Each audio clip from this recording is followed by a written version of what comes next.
வாணியம்பாடியில் தொழிலதிபர் வீட்டில் நடைபெற்ற கொள்ளை முயற்சியில் சம்பவத்தில் பெண் உட்பட 3 பேரை போலீசார் கைது செய்துள்ளனர். திருப்பத்தூர் மாவட்டம் வாணியம்பாடி நீலக்கொள்ளை பகுதியில் 2 தினங்களுக்கு முன்பு பட்டப்பகலில் வீடு புகுந்து 4 கொள்ளையர்கள் வீட்டின் உரிமையாளர் உட்பட 2 பேரை கட்டி போட்டுவிட்டு கொள்ளையடிக்க முயன்றனர். இது தொடர்பாக வாணியம்பாடி போலீசார் வழக்கு பதிவு செய்து அங்குள்ள சிசிடிவி பதிவுகளை மீட்டு விசாரணை மேற்கொண்டு வந்தனர்.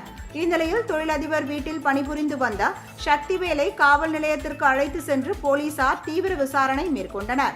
அப்பொழுது திருப்பத்தூரை அடுத்த அகரம் பகுதியை சேர்ந்த இளவரசன் என்பவரிடம் தனது முதலாளி மற்றும் அவரது மனைவி ஆகியோர் வெளிநாட்டிலிருந்து வந்திருப்பதாகவும் அவர்களிடம் நிறைய நகைகள் இருப்பதாகவும் கூறியுள்ளார்.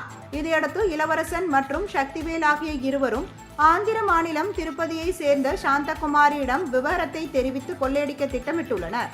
இதையடுத்து சாந்தகுமாரி தனக்கு தெரிந்த சம்பங்கி என்பவர் மூலம் கூலிப்படையை ஏவி கொள்ளையடிக்க திட்டம் தீட்டியது விசாரணையில் தெரியவந்தது.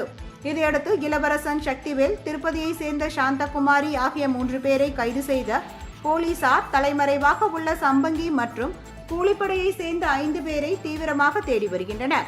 இச்சம்பவம் அப்பகுதியில் பரபரப்பை ஏற்படுத்தியுள்ளது.